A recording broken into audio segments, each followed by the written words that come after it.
at least using their wave clear, maybe effectively, maybe Vitality not pushing that hard is probably a more realistic answer here. Steve, 98 CS to 106. So Trinity Force will be close to being completed. Currently on 760 gold. 200 away from that. Oh, gonna take a little longer now because he's gone for Ionian Boots. But yeah, I mean, Elements, 600 gold down. No dragon to speak of. One thing to take note of, guys, on 6.2 there is a spectator bug.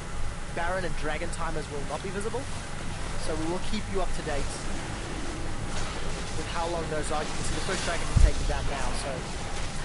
Yeah. And the players obviously have the timer in-game. Yes. It's just Boss looking down at the game. Oh, Nuktak, he's being surrounded, Fisher, and I think he's in trouble. Spur Rush and Flash is available. Let's see if he can dodge the skill shots. That's one Spur Rush, two. The Flay connects. Oh, predicted the death sentence. There's a flash away. Abyssal Voyage comes in from Kasing, but there's not enough damage from Elements. And Nuktak gets away. But we can see what Vitality wants to do. 1-3-1. Cabochel one lane, Nuktak the other one. Sid Jan in the mid lane with his jungler and support. And then start pushing in all the lanes here. Because Elements, they want to team fight. You know, they want to have these big wombo combo team fights. Vitality wants to avoid that by always pushing the lanes first. And force Elements to always split up and defend these lanes like Steve is trying to do here in the bottom lane against this Rift Hell buff Lucian and his minions. And try to set up a trap. I like the play from Spraddle. Triple dash and a flash, however, buys enough time for Nuktak. It does. Seeing using his ultimate again towards a follow-up aggression. There was no cannon barrage from Steve. Maybe that could have been some additional damage, but either way, that's how he play it out. So this is probably going to be the hook hoping it's longer. Yeah, so basically, Vitality trying to push out all three lanes. Elements can react early enough. That's beautiful. I like it from Spraddle.